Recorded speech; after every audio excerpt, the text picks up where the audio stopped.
ఒక్కసారి కొమ్మూరి గోల్డ్ కి కాల్ చేయండి. తాకట్లో ఉన్న మీ బంగారాన్ని విడిపించి మార్కెట్ ప్రైస్ కి వాళ్ళు కొనుక్కుని మిగతా డబ్బులు మీకు ఇచ్చేస్తారు. నమస్తే, వెల్కమ్ టు అవర్ ఛానల్. మనం టీవీ ఉంది మన కోసం. రహమద్ నగర్ అంటే యూసఫ్ గూడ ఉన్నటువంటి రహమద్ నగర్ లో ఒక దారుణమైన సంఘటన చోటు చేసుకుందని చెప్పొచ్చు.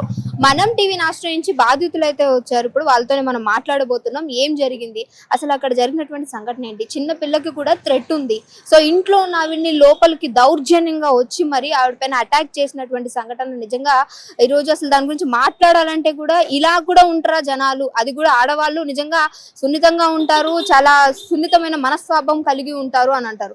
కానీ ఇంత దారుణానికి పాల్పడ్డం, అది కూడా చిన్న పాప ఉన్న కూడా చూడకుండా ఆవిడ అంత దారుణంగా అటాక్ చేయడం గల కారణం ఏంటి, అసలు ఏం జరిగింది, మనం టీవీని ఎందుకు ఆశ్రయించారు అనేది వాళ్ళ మాటలోనే విందాం. నమస్తే అమ్మా, ఏం జరిగింది అసలు? నిన్న పాపని అంగన్వాడి నుంచి తీసుకొచ్చినాక పక్కింటికి అన్నయ్య వాళ్ళ ఇంటికి వెళ్ళి పాల ప్యాకెట్ ఉంచేసి వచ్చాను. ఇంట్లో గుడ్లు ఉంచాను. పాప పిండి కావాలన్నది. అంటే అంగన్వాడి పిండి కావాలంటే ఎంగిల్ నీళ్ళు ఉంటే పాప పడేసింది. పడేసి ఇంటికి రాగానే నేను పాపని కేకలేసిన, ఎందుకు ఎంగిల్ పడేసావని. తుడుచుకొని వచ్చేస్తే ఇంట్లోనికి వచ్చి తిరగేసి జుత్తు పట్టి లాగి. అసలు అంటే ఏం జరిగిందమ్మా, అసలు మీకు ఆవిడకి ఏమన్నా ముందు గొడవలు ఉన్నాయా? ముందు ఏం లేదు. ఒకసారి ఇలాగే నీళ్ళకి గొడవాడింది. గొడవాడితే నేను వదిన రాగానే చెప్పిన. ఆమె అడిగిన తర్వాత ఆమెకు పొలలు ఎక్కించి చెప్తున్నావు అనుకోని అప్పటి నుంచి అంటే పగ పట్టింది, మాకు తెలియదు. నిన్న ఒక్క ఆమెను ఉందును ఇంట్లోకి వచ్చి జుత్తు పట్టి కింద వేసి తొక్కి కొరికింది. ఫింగర్ ను కొరికి తాడు పట్టి గుంజుతుంది. గుంజేటప్పుడు ఇవన్నీ ఏంటండి గాయాలు? అవే ఇవి ఒంటి మీద కూడా ఇంకెక్కడ గాయాలు ఉన్నాయా? ఎక్కడ పడితే అక్కడ తిరగండి. కుమ్మింది. ఇది పట్టి అలా గుంజింది. గుంజిన్లోన నేను 2 దెబ్బలు కొట్టేశాను. కొట్టేగాని అలా ఆయన అంటున్నాడు, మళ్ళీ కొట్టు అంటున్నాడు. అలా ఆయన దగ్గర ఉన్నాడు కానీ ఇడిపించడానికి రాలేదు. వేరే ఒక్క ఆమె వచ్చింది, చంపేస్తుంది అని కేకలు వేసుకొని వచ్చి ఇడిపించింది. ఇడిపించిన తర్వాత నాకు అక్కడ ఫోన్ కూడా లేదు. మా ఆయనకు ఫోన్ చేసింది, అన్న ఇలా జరిగిందని ఫోన్ చేస్తే ఫోటోలు పెట్టింది. పెట్టగానే పైన దగ్గర నుంచి అమ్మడే వచ్చి ఇక్కడికి తీసుకొచ్చారు. మరి పాప అటాక్ చేయడం జరిగిందా? ఏమైనా పాపని వేరే ఆమె తీసుకుంది. పాప మీద ఏమైనా కొట్టడానికి గానీ అట్లా ఏమన్నా చేసిందా? పాప పక్క నుండి ఏడుస్తుంది, అమ్మ అని ఏడుచుకుని ఉన్నాయి. ఆ పాప ముఖం చూసి నేను వదులుతానే, లేదంటే మర్డర్ చేసేస్తానే అంటుంది. ఓకే, సో మీ మరదలా అండి? మా మరదలండి. పాప మా మేనగోడలు. ఏం జరిగిందండి? నేను షూటింగ్కి వెళ్ళిపోయానండి. తమ్ముడు షూటింగ్కి పనికి వెళ్ళిపోయాడు, మేస్త్రి పని చేస్తాడు. పొద్దున్న లేసి మామూలుగానే ఉండే ఆమె 4ంటికి లేస్తుంది. ఆమెకని డిస్టర్బెన్స్ అవుతుందంట. పొద్దున్న పనికి వెళ్ళిన వాళ్ళు ఎవరి మీద కూడా లేస్తాం కదా. ఇంతకీ ఆవిడ ఎవరండి? మీ చుట్టాలా? మా చుట్టాలు కాదు, మా బంధువులు కాదు. ఆమె ఏమైతే తెలియదు. ఆమె వచ్చేది పోయిన నెల స్టార్ట్ అయింది ఇంట్లోకి. రెంట్కి వచ్చింది. 1 నెల అవుతుంది. నేను వచ్చి 9 సంవత్సరాలు అవుతుంది ఆ రెంట్కి. దాంట్లోకి మా తమ్ముడు నేను 9 సంవత్సరాలు అయింది ఆ ఇంట్లో ఉన్నాము. ఆమె వచ్చి 1 నెల అవుతుంది. నెల రోజుల్లో ఎన్ని గొడవలు పెట్టిందంటే అన్ని గొడవలు పెట్టింది. నైట్ మొత్తం మెలకుగా ఉంటది, తిరుగుతూనే ఉంటది, పగలు పడుకుంటది.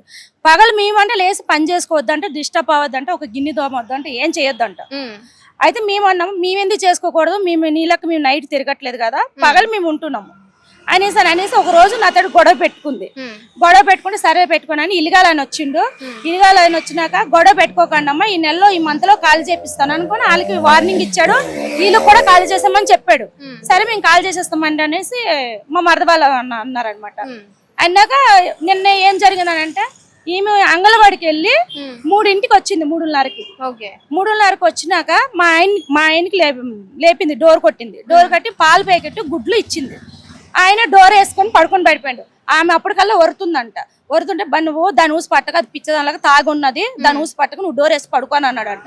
అయితే దీన్ని పడుకొని పెడతాను అనేసి కొంచెం పిండి ఇచ్చిందంట, అంగన్వాడి పిండి ఇవ్వగానే, అన్న నన్ను తిడుతున్నావా నువ్వు అని డోర్ నెట్టుకొని వెళ్ళి ఈమె రూమ్ లోకి వెళ్ళి డోర్ నెట్టుకొని జుత్తు పట్టి ఉంచుకొని ఈ ఫింగర్స్ నోట్లో పెట్టి కొరికింది. ఇదిగోండి నోట్లో పెట్టి ఫింగర్స్ కొరికింది అనమాట. ఇదిగోండి ఫింగర్స్, ఇది ఫింగర్స్ ఇట్లా ఫింగర్స్ తోటి కొరికింది. కొరకగానే మేమేమి 4:30 కల్లా పోలీస్ స్టేషన్కి వచ్చాము. పోలీస్ స్టేషన్కి వచ్చి నిన్న 4-5 అవుతుందండి. పోలీస్ స్టేషన్కి వచ్చాము, కంప్లైంట్ ఇచ్చాము.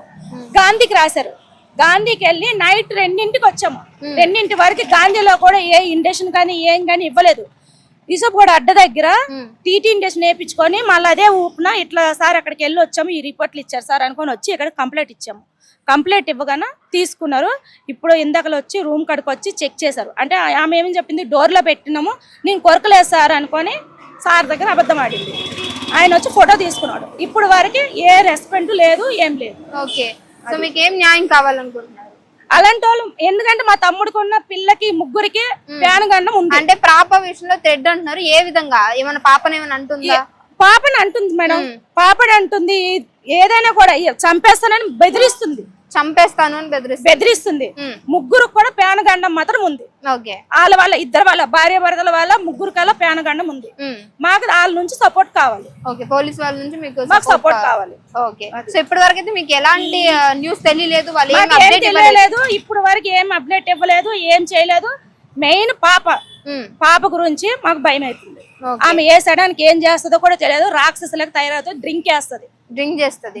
ఓకే, ఇప్పుడు కూడా మీరు ఇందాక మీ వాళ్ళు చెప్తున్నారు స్టేషన్ లో కూడా నన్ను వదలండి. మేము ఇప్పుడు వచ్చాను, మా వాళ్ళు వచ్చినాక నేను ఇదిగో ఈమె నేను కట్ చేసిందని చెప్పాను. ఇదిగో ఇదిగే కరిచిందని అని అంటే ఏమేం చేస్తా చేసుకో అని నన్ను ఒక్కసారి వదిలితే నా టాలెంట్ ఏంటో చూపిస్తానని అంటుంది. ఇదంతా అక్కడ ఉన్న పోలీస్ స్టేషన్ వాళ్ళ ముందరే అంటున్నారు. వాళ్ళు ఏమంటున్నారు, రికార్డ్ అవుతుంది, బయటికి వెళ్ళండి, ఏం లొల్లి చేస్తున్నారు, ఇక్కడ ఏదైనా ఉంటే బయట చూసుకోండి అని పోలీసు వాళ్ళు అంటున్నారు. ఓకే, అది జరిగింది ఇప్పటికి. ఓకే అండి, సో చూసారు కదా, మరి ఇక్కడ అయితే పరిస్థితి చాలా దారుణంగానే ఉంది. పోలీస్ వాళ్ళు కూడా ఏం పట్టించుకోవట్లేదు. ఇంత దారుణంగా క్రూయల్ గా మనిషి మీద అటాక్ చేసినప్పటికీ ఏం పట్టించుకోవట్లేదు అన్నారు. సో ఇప్పుడైతే వాళ్ళ ఇంటికి వెళ్దాము, అక్కడ ఉన్నటువంటి సిచ్యువేషన్స్ అన్ని కూడా చూపించడానికి ప్రయత్నం చేస్తామన్నారు. సో వెళ్ళి ఒకసారి చూద్దాం రండి, అసలు ఏం జరిగింది అనేది అయితే తెలుసుకోవడానికి ప్రయత్నం చేద్దాం.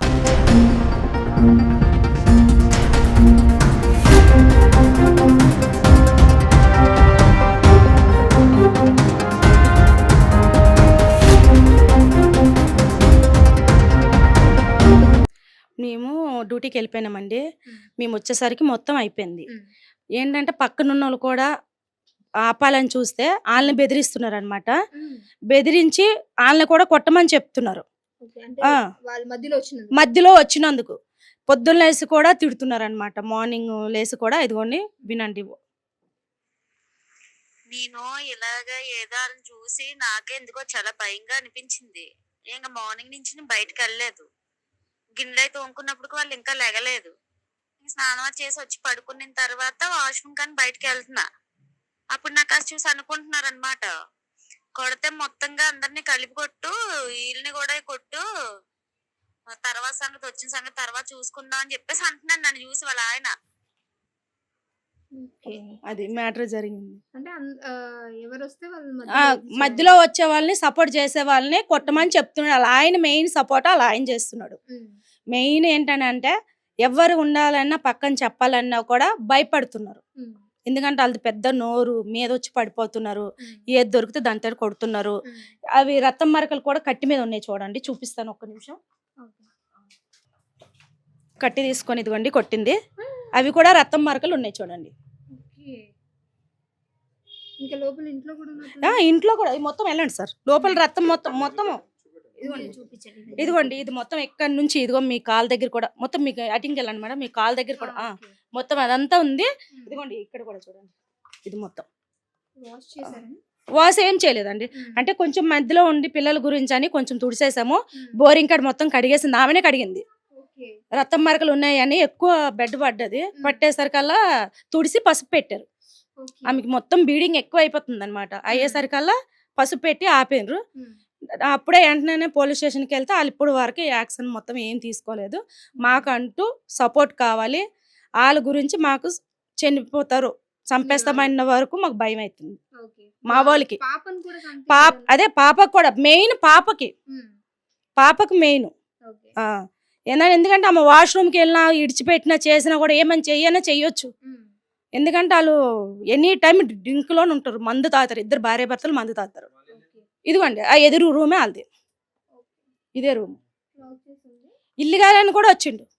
ఇల్లు ఓనర్ కూడా వచ్చారు. ఓనర్ వస్తే వాళ్ళు ఎందుకు వాళ్ళతో మీరు వాళ్ళు చెప్పిన మాట ఎట్లా వింటారు? మా ఆయన అంటే కొజ్జవాడంట. ఆడేం చూశాడు? ఆడు పిల్లని పక్క ఇంకేమైనా వెళ్ళి చూసిండా? ఏం చూశాడని నా మొగుడిని కొజ్జవాడు అని అంటాడు. అబద్ధాలు ఆడారు అంటాడు. ఏం అబద్ధాలు? ఆమె గురించి ఏమన్నా జిల్లాకి ఏమన్నా అందగత్తే ఆమె గురించి మాట్లాడుకోవడానికి మాకేం అవసరమని మాట్లాడుకుంటాం ఆమె గురించి? పొద్దున్న పని చేసి వచ్చామా, మేము ఎట్లా నిద్రపోతామా, కష్టము సుఖమని మేము మాట్లాడుకుంటాం. ఏం మాట్లాడుకుని ఆమెకు డిస్టర్బ్ అయింది అన్నప్పుడు సొంత ఇల్లు కొనుక్కోవాలి. సొంత ఇంట్లో ప్రశాంతంగా ఉంటే 2 డోర్లు వేస్తే ఎవరు డిస్టర్బెన్స్ ఉండదు. 10 మంది అన్నాక మాట్లాడుకుంటారు. మార్నింగ్ మాట్లాడుకోరా మేడం? నైట్ అంతా మార్నింగ్ మాట్లాడుకోరా? మార్నింగ్ మేము 4:30కి మేము లేస్తాం మేడం. 4:30కి లేసి పనులు ఎటోళ్ళు అటు పనికి వెళ్తాం మేము. అది సో చూసారు కదా, ఇంత దారుణంగా నిజంగా అంటే చిన్న చిన్న గొడవలు అని చెప్పేసి నైబర్స్ ఏదన్నా ఉంటే వాళ్ళే వచ్చి హెల్ప్ చేస్తారు, కానీ ఇంత దారుణంగా ఇంట్లోకి వెళ్ళి మరి పాప ఉందని చూడకుండా కూడా దారుణంగా అటాక్ చేయడం అనేది నిజంగా అసలు ఈ ఘటనని ఎలా వివరించాలో కూడా అర్థం కావట్లేదు. స్టేషన్కి అయితే వెళ్ళడం జరిగింది. మరి చూడాలి అక్కడ వాళ్ళేం న్యాయం చేస్తారు అనేది. ఇరుగు పొరుగులను కూడా అడగండి మేడం. ఇరుగు పొరుగు వాళ్ళు వచ్చి చెప్పే వరకు ఈ సిచ్యువేషన్ ఎట్లా జరిగిందనే విషయం మాత్రం మాకు తెలియదు. పక్కన వాళ్ళు ఏందమ్మా అట్లా కొరిగినరు, దాన్ని కొట్టలేకపోయిందా, మీరు వచ్చి కొట్టలేకపోయారని అంటే కొడితే రేపొద్దున మా దుక్కు న్యాయం ఉండదు. అందు గురించి అని మేము చేసుకోలేదు. లేకపోతే కొట్టడం మేము కొడతాము. కొట్టడానికి మా చేతిలో ఉన్న మేము 10 మంది ఉన్నాం, వాళ్ళిద్దరే ఉన్నారు. దాన్ని మేము కొట్టకూడదు. మాకు న్యాయం కావాలి. మాకు పిల్లలకి, మా మరదలకి, మా తమ్ముడికి న్యాయం జరగాలి వాళ్ళ